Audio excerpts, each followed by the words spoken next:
Chapter 5 Revenues. So, revenue represents amounts earned by an organization. In the case of healthcare, revenue is mostly earned by rendering services to patients. I'm reading from page 37 of the book. One way that revenue is classified is whether the payment is received before or after service is delivered. And I'll tell you, historically, in healthcare in this country, we paid for healthcare or services rendered after the fact. But here and now, within the past, I'd say 5, 10, maybe 12, 15, it doesn't matter. The past decade, we are heading towards and staying in this place of paying for healthcare before we receive the services.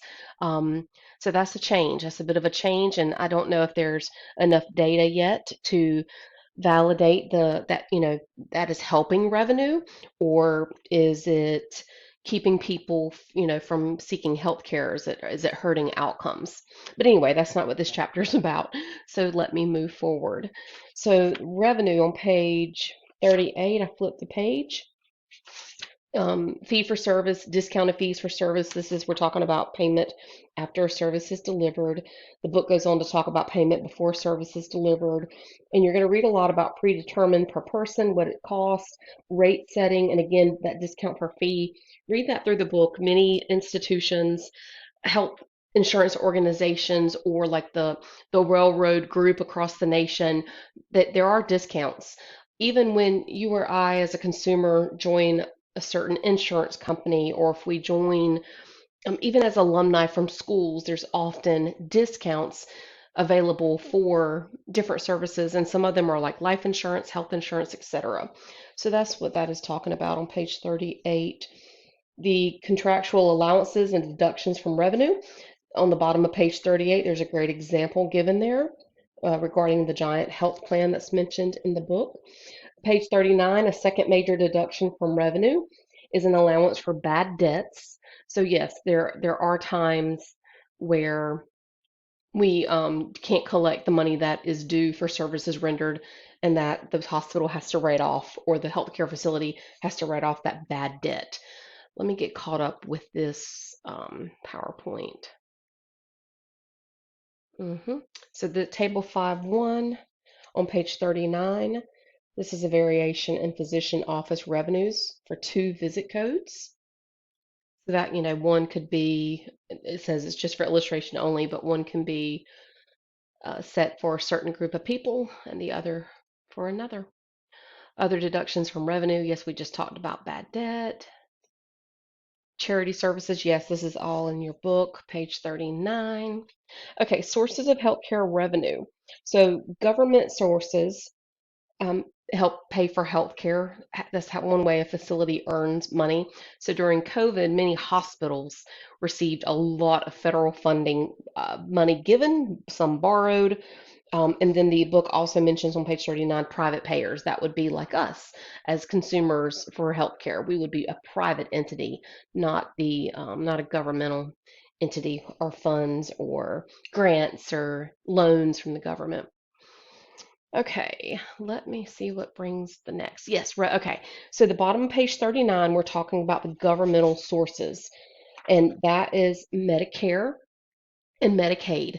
Um, and some managed care. No, no, no. So managed care is separate than governmental. Yes, thank you. So the two options that the government offers for revenue sources or insurance for folks is Medicaid and Medicare. So the way I remember this, Medicare in your book is listed as insurance for the aged and disabled.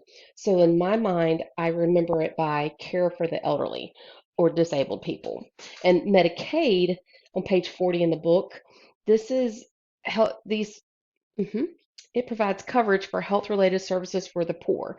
So the way I remember what Medicaid program stands for is aid to the poor. So care for the elderly and disabled is Medicare, and Medicaid provides aid to the poor. I don't know if that will help you, but that's just something I had to teach myself a long time ago, because oftentimes in the media and different outlets, people use Medicaid and Medicare in the same sentence, but it actually covers two different populations of people. But that is a government source of revenue for hospital facilities.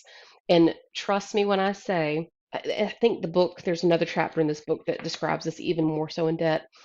the discount that physicians and facilities providers have to give.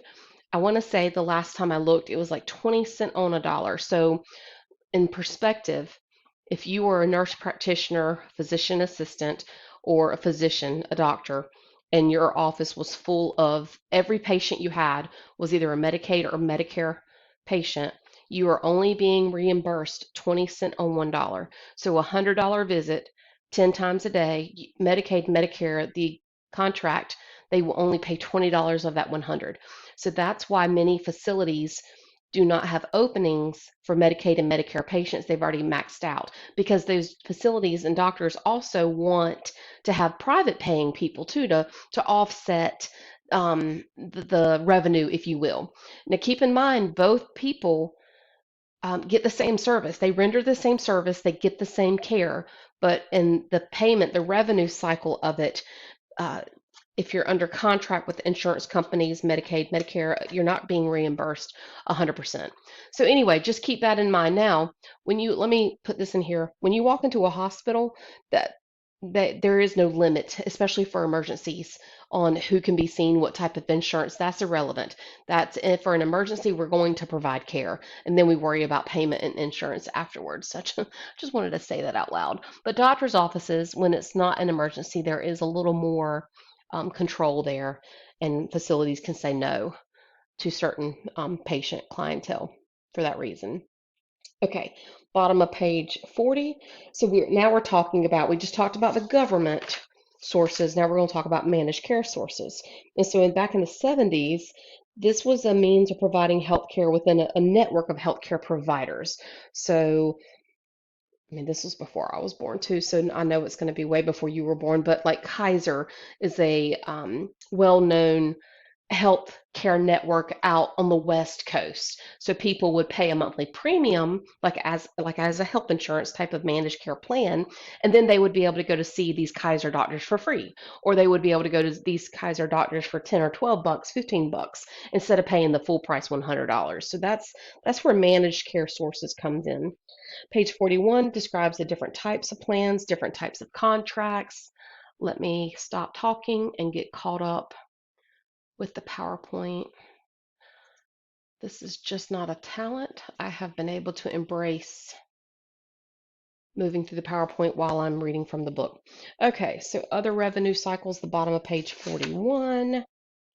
Page 42, grouping revenue for planning and control. Here we are. Okay, so again,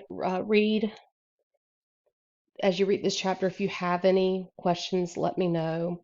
Revenue centers is mentioned there, care settings, service lines, and this is when we get into the hospital. So the differences here.